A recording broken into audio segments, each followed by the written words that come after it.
I'm Draco Self Important, and I think you should listen to me. I also think you should like and subscribe. I was actually gonna record something else. I was gonna do a troll call calling out a loser. But we'll do that later because I got a comment on a video from, I don't know, like a month or so ago, one of my videos about transmaxers, specifically about Yamato, aka Tina, um, who, in the process of my talking about this, I had commented on one of her videos saying like, "Hey, I'd love to, do something together," and then she responded back with an affirmative. But now the channel's gone.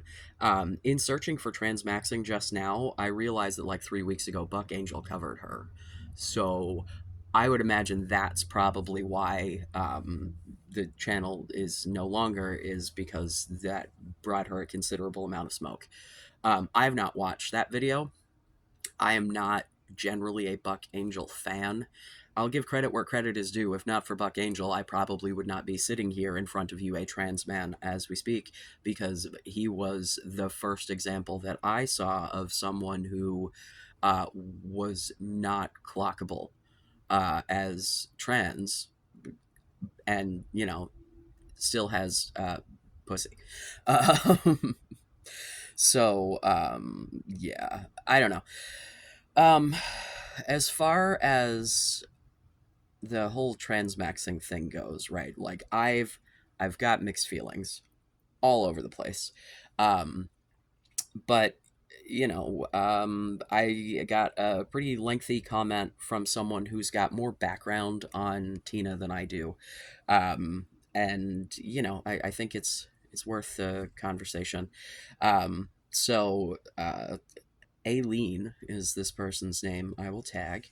Uh, Hi there, also autistic, trans woman who has obsessed over transmaxing and Tina in particular for a while, on and off. There are a few aspects that I find problematic with transmaxing in general, and the approach Tina stands for in particular, and I'll try to stay concise. A transmaxer does still feel like their gender assigned at birth, as far as I understand, and they lie their way through therapy to get hormone therapy, surgeries, and gender marker change, as Tina has admitted to in a couple of interviews. That comes with a few pretty bad consequences for women as a whole, and for trans women in particular, who do feel like a different gender than their assigned one. One, the incredibly turfy topic of men getting access to women's spaces suddenly gets some merit, and that can mean one of a few things. We get transmaxers in women's spaces who feel like men who have been slighted in some way by the world of women. I don't think any woman wants somebody presenting as a woman but feeling like a slighted man in her space. That's terrifying.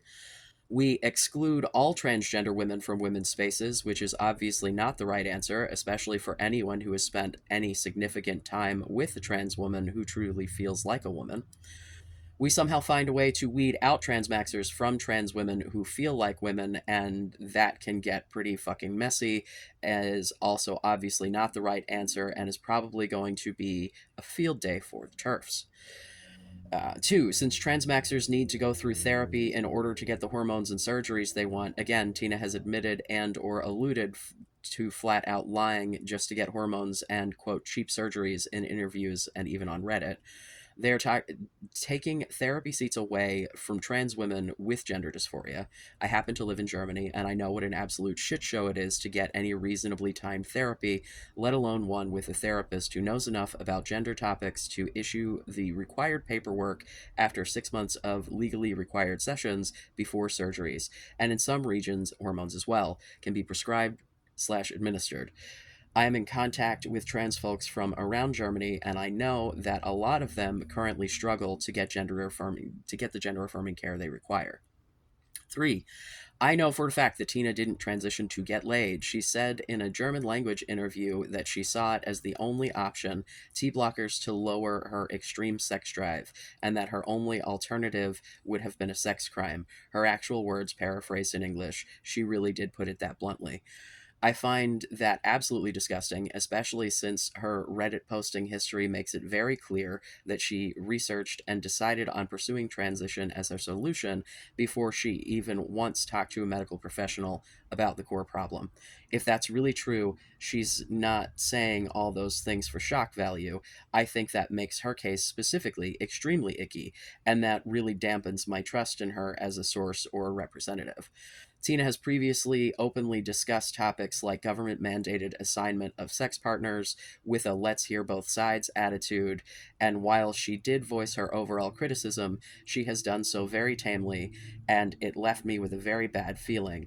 The reason she discussed this is because it has been a topic in the incel and transmaxing circles at the time.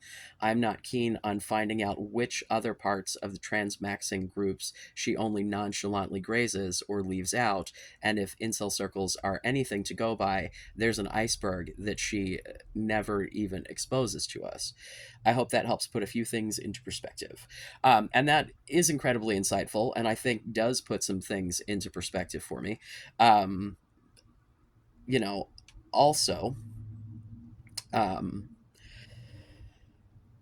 yeah. Oh, yeah. Let's see. Since I'm German, wanted to give some input on what you mentioned about Tina addressing the black content creator the way she did, and apparently her channel has been deleted. Since I've not seen the video, I can only go off what you described, but no, that's not societally acceptable in Germany either, not by a long shot. There's no cultural barrier here in that regard that would make it somehow okay. Big yikes. Oh, yeah, there's a video where I was watching that Tina did where she if I'm being incredibly charitable, I think trying to make the point that, like, hey, dude, don't you get discriminated against? Why are you discriminating against me? Except that the way that she went about this was to say black man and, like, really lean heavy into it in a way that made me feel, oh, so icky. So here's the thing. Tina kind of became my, like, example for transmaxers, because when I went looking for content from transmaxers, right, there's virtually nothing, and there's like documentaries and shit, and you're only gonna get so much from like a BBC documentary, yeah, especially since the Channel 4 documentary that I watched, like, the dude, the interviewer was just all over the place with fucking pronouns and shit, and so I went trying to find someone who actually, like, believes this. And I mince no words about the fact that definitely was sketched out by a lot of what Tina was saying and doing. I didn't watch the whole catalog, um, but yeah.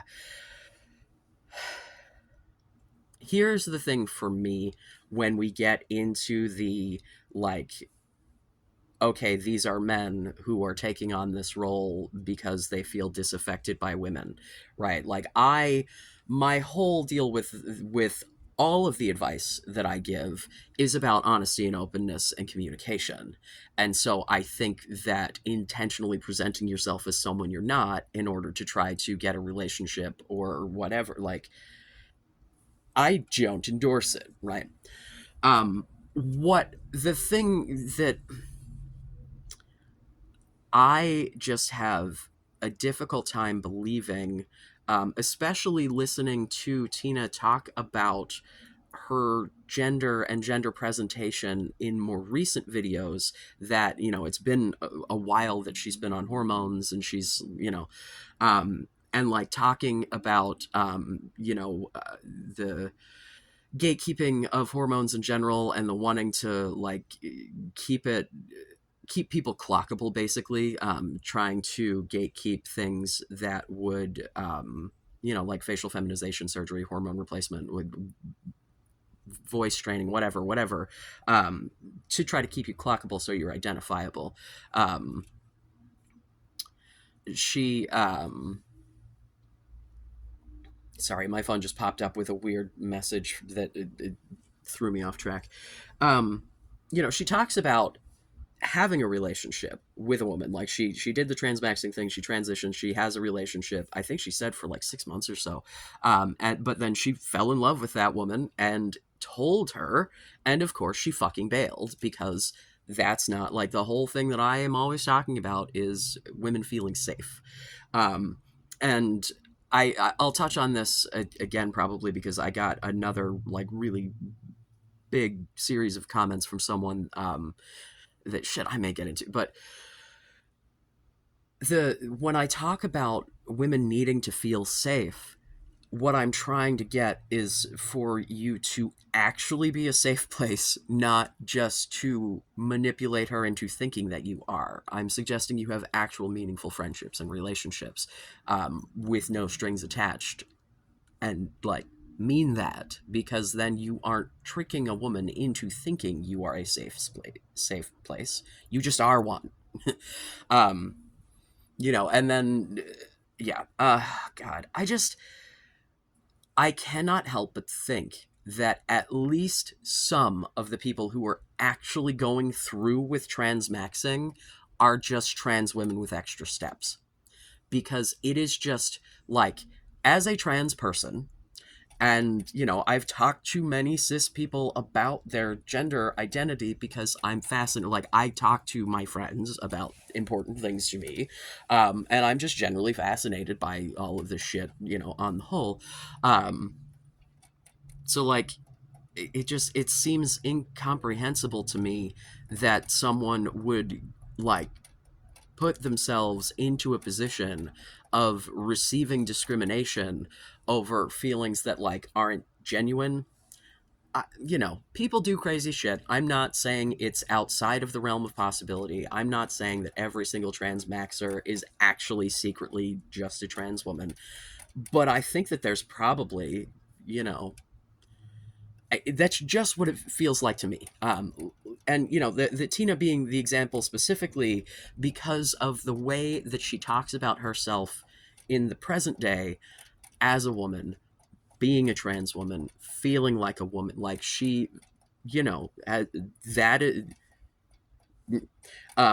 so she may have started with the I'm just trying to escape, which again, as a trans person who did not realize that I was a man until the testosterone. I thought I was non-binary. I knew I was not a girl. I was like, well, that shit isn't working. And then when I got on the testosterone and my brain started working, so, I am someone who came to this kind of backwards, right? Like so I think that if you like go on T blockers and E, and then you feel like more yourself and your brain works better, and at that point, aren't you just a trans woman? you know, um, yeah, I don't like the whole like government mandated girlfriends thing, and I am no like. It's not other people's responsibility to fulfill any of your needs, emotional, physical, or otherwise. If you would like people to fulfill those needs for you, you have to give them a good reason. And what I'm suggesting is like being a good person and like, you know, uh, dude. Yeah. Let's see. You know what? Yeah, we're just going to go ahead into some of the comments from others. Building off of my previous incel deprogramming of it all. My user random string of characters. And what if I only care about women's opinions of me and want to have a relationship with a woman to better relate to women?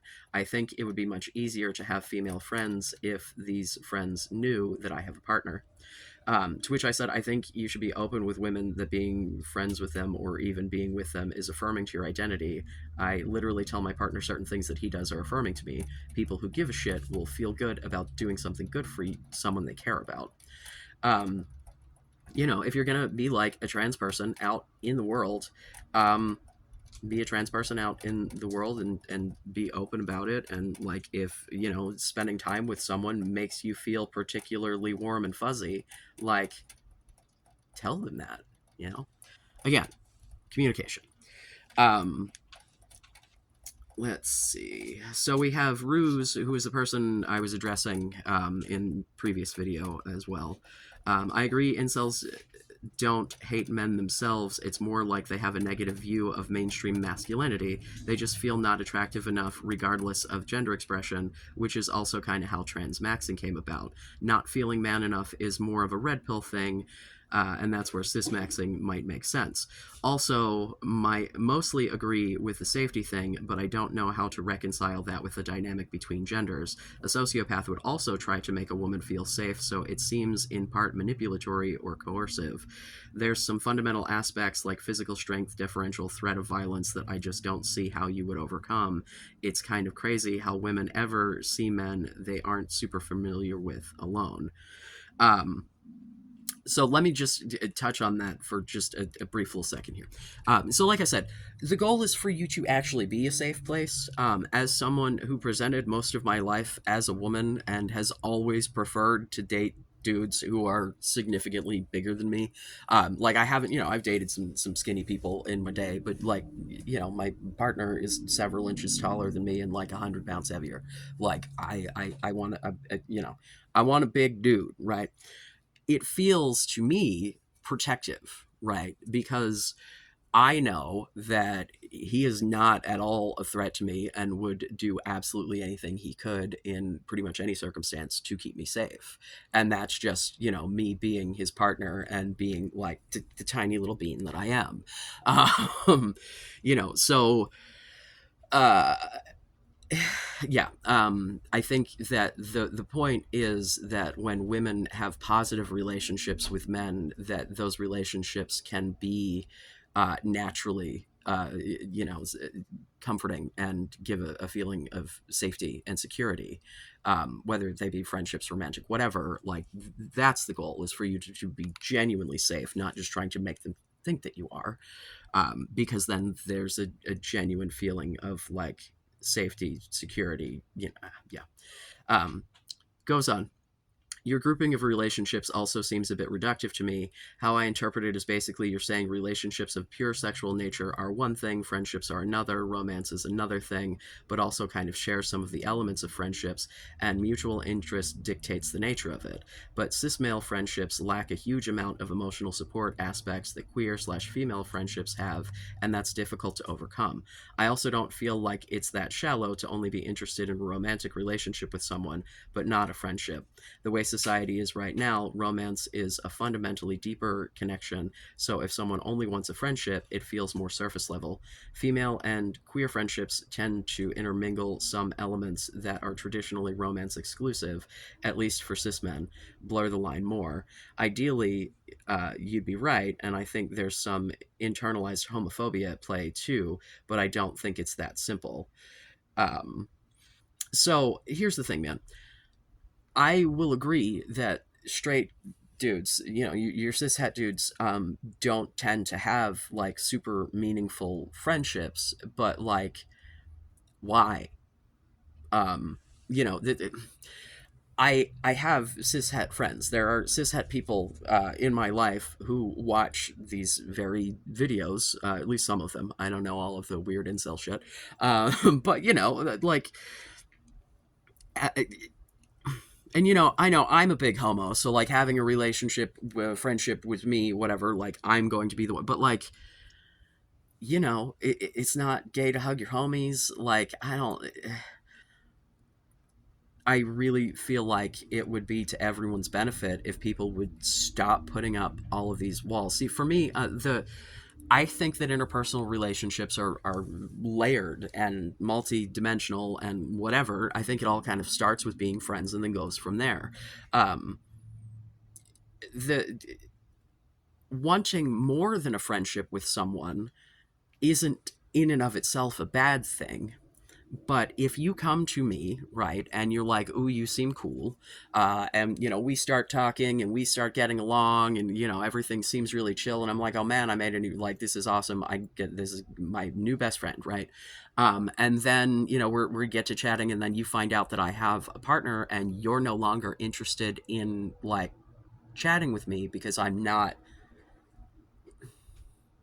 like, that doesn't that would not give me a warm fuzzy, right? Like, I don't. I think that you should value the people in your life and want to, like, it's just okay. I can understand just wanting to bang someone, right? Like, that's a thing that happens. I can understand wanting to have a romantic relationship with someone. I can, like, yes, those things can be three different, like friendship, romantic, sexual, those can be different. I don't think, but I think that any relationship that is going to last, whether it be friendship or romantic, anything that you're trying to get beyond the evening, there needs to be friendship as the foundation. You build onto that. If you, like, don't like someone enough to want to spend time with them, like, outside of romance, outside of banging out, like, then do you really like them that much? Like, that's what I'm saying. People in general, but women especially, do not want to be viewed as nothing but a sexual object. They don't want to be viewed as someone who is only valuable if they're engaging with you romantically. That's the thing that makes it feel gross. It makes it feel transactional. It makes it feel like they're a product that you are trying to acquire, and that doesn't feel good. It doesn't feel safe. It's like,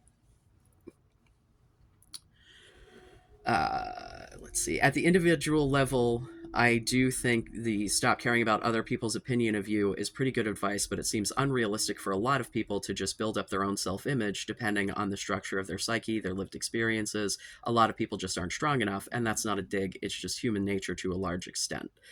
And then asks me if I'm familiar with a thing that I have not actually looked into yet. I am not. I'll look at it now. Um, and I mean, I like I said, not everyone can just do the declaration that you're, like, worthwhile as a person and go from that, but, like, that is the thing that I think you should be working on above all else, because knowing your own self-worth, eh, you don't let people treat you like shit when you know that you're not worthy of being treated like shit, right? Like, you're less likely to let people take advantage of you, or abuse you or whatever, if you know your own worth. And you're also more likely to get someone who is worthwhile to be your friend, romantic partner, whatever, because they're going to see that you know your own value. They're going to see that value, and hopefully they're going to have their own, it's not an easy process. It's not something that you can just, and I mean, I don't know, man. Like, I think it's the constant struggle. I don't think it's something you ever perfect. Like, I'm someone who is clinically depressed, medicated for it, like, constantly passively suicidal, man. Like, this is work. This is not just a thing that happens.